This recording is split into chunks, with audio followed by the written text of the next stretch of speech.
From the high seas to the Wild West, there have been some awful jobs in history. I'm your host Taylor McWaters, and here are the top 10 dirtiest jobs from history that will for sure gross you out. Here we go. Don't be eating food watching this, by the way. Let's do it. Kicking off our list at number 10, ship surgeon. Ah yes, just the place you want to get a root canal. The high seas. During the age of sail, the Royal Navy, of course, needed trained medical officers aboard its warships. People got sick, obviously, they got sick a lot back then, so this is who would have to deal with them. By 1814, the Royal Navy had 850 surgeons with 500 assistants, all caring for 130,000 men on shore and at sea. Yeah, they would make a lot of money, but in turn, it's a disgusting job. The surgeon was responsible for his entire crew. They would have to visit patients at least twice a day and keep accurate records on each of them, again, on a ship. Not a hospital, but on a rocking ship. Surgeons were responsible for regulating sanitary conditions on the ship. Yes, sand would have to be poured down on the bottom of the cabins to avoid the doctors slipping from all the blood on the ground. Yeah, it's that kind of gross, you know what I mean? Number 9. Bad bartenders. When we think of old saloons, we imagine the swinging doors, a few catchphrases here and there, and then of course, whiskey. The bartender pours a drink, the cowboy takes the bottle instead, and then walks away. So illegal. Sir, that is theft. Bring that right back. That's a classic cowboy, right? Back in the wild western days, grabbing a drink at the bar sucked. It wasn't great. It was deadly, if anything. Bartenders had no regulations to follow behind that rickety, rotten bar. So not only was it very high proof, but some bevies like tarantula juice, yeah, if its name didn't tip you off, it was literally made from poisonous ingredients, hence tarantula juice. It was made from strychnine, and if you drank it, you felt like there was tarantulas crawling all over your skin. Yeah, which button do I press to not tip the bartender? Thanks so much. Number 8, medieval punishment cleaner. If this isn't your first rodeo here on Bumblebee, you've heard us talk the many horrors of medieval history. A lot of heads coming off around a lot of horrible kings. Many executions were public. The town would come out, watch a hanging or two, and then grab some bread and walk home. This was normal back then.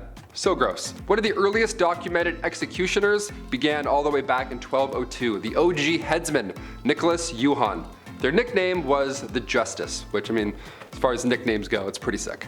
Afterwards, of course, there was inspiration. This position spread through many capitals and large towns of Western Europe, but with them came the execution cleaners. Over his 36 years of ruling, King Henry VIII executed roughly 57,000 people. Yep, hope you like mopping. You'd be doing a lot of that over with King Henry. Number 7, violin string maker. A violin may sound beautiful, but the way those strings would come together, even before the 17th century, not so lovely, not so, it's kind of yuck. In order to make strings thick enough to play these 3-stringed violins, the go-to method back then involved twisting strands of sheep innards together. Yeah, hours would have to be spent just trimming away at fatty tissue or blood vessels, muscle, you name it, things you don't want to see or smell. Yeah, you gotta sift through that for a bit. It did not look like a music shop at that moment. Yuck. And then said guts had to be soaked in wood ash to further clean and avoid rotting. Nowadays, it's a little different.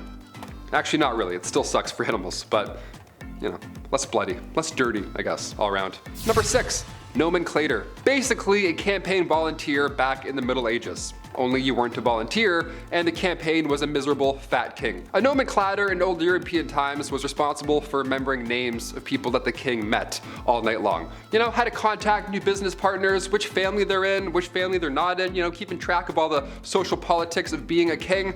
All that responsibility fell on the nomenclator, because the king was too busy getting drunk and partying or cheating or beheading. No way a drunken king is gonna remember all these new faces from all over the land. That's all this poor fella over here. Sorry, was it Arthur or Arnold? Yeah, I can't hear you over all this capital punishment. Thanks, you have to speak up a bit. Number 5, the bone grubber. Heading to the Victorian era, a classic time to be grossed out by everything in sight. More than fair. The great stink? Oh god. Victorian cities back in the day had this huge scavenging economy. I'll get more of that later on in this list, but the bone grubber, this was unique. This was a unique role in history. These workers would scavenge rotting bones from butchers or garbage piles, wherever leftover meat was disposed and then animals hadn't got to them yet. That's where we're heading here. To then later on sell them to dealers. Ideally, the bones would be made into toothbrush handles or teething rings, anything really. Creativity was booming, I guess. The rest would go into soap making. Yeah, it was just melted and then just put on you and everywhere. So if you have any bones, hey, reach out, there you go. We'll DIY it up in the comments. Number 4, Fullers. Urine was used by ancient Romans to whiten their smile. Awesome. They also used urine to wash their clothes. This isn't news. They didn't use soap back then because the amount of ammonia in urine just often did the trick. So, yeah, and also it's free. Why not? Lye was also used to clean clothes at the time, but it was pricey. So plan B was to head down to the old laundromat and hand over your dirties to a fuller. Yeah, these lucky lads would have to stand in a tub filled with chemicals, water, and you guessed it, lots of urine. So much. Urine collected from all over the town, if I might add. Not just, one dude, hey, I'm saving up. No, if you've got it, bring it. Bring over the mess. They would then scrub and stomp out all of the yuck. And then it would get in your mouth and splash up in your eyes. Horrible. Meaning most of the time, they were getting quite sick. Yeah, dangerous and disgusting job. Number 3, Resurrectionalist. Alright, shout out to all the vampires watching. Nice, this one's for you. Hit that thumbs up. Dracula. A resurrectionalist was responsible for digging up dead bodies, and then they would later sell them to medical schools. This was the late 1820s, and at this time in Edinburgh, Scotland, the medical science community was changing history. It was on the up and up, it was inclining. But in order to study new medicines to, avoid the next plague, they needed these guys, sadly. I'll tell you who they didn't need though, William Burke and William Hare. Yeah, these Irish brothers were both resurrectionalists, in quotes, who were running out of patients, so they themselves would go and take people out and then proceed to sell their bodies right after. They did this 17 times. They killed 17 people all in the course of 2 years. They sold all their corpses to Dr. Robert Knox. It took 17 killings before somebody caught on. This is horrible. Even when there's no system in the works, this job is still nasty. You know what I mean? Remember dissecting that frog in high school?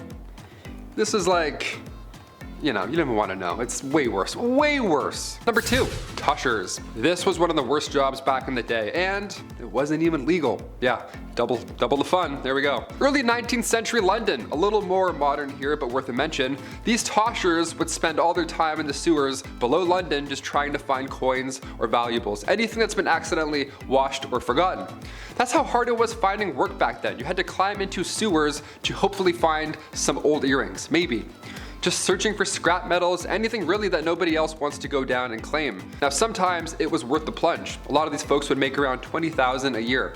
But then again, a lot of them wouldn't. They would just go down, find nothing, get sick, and that's the end. Horrible stuff. And finally, number 1, rat catchers. As the name hint towards, rat catchers are one of the worst jobs you can have in a castle. It's an important role, of course, like being a fool or a walking, talking toilet. There needs to be a chasseur de rats, right? There has to be some rat guy. Back in those times, rats and mice were the leading source of spreading disease. And with these castles being dark and spooky and ominous, and you have to walk through and do this a lot, there are probably plenty of rats below, crawling around your feet. You wouldn't even see them. Black rats were a common household problem, so in comes the well-respected rat catcher. Just catching all those rats. These guys would sometimes try and use spells to get rid of the rats.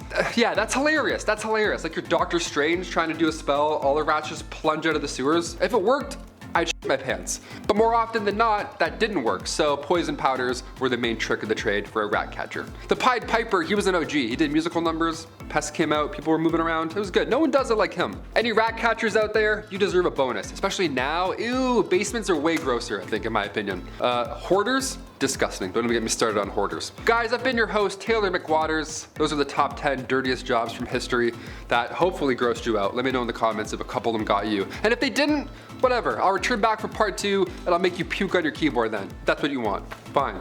See you next time on Bumblebee. Bye. Not you good at the flute. Or is it like this? Yeah, it's like that. This felt too... That's good. There we go.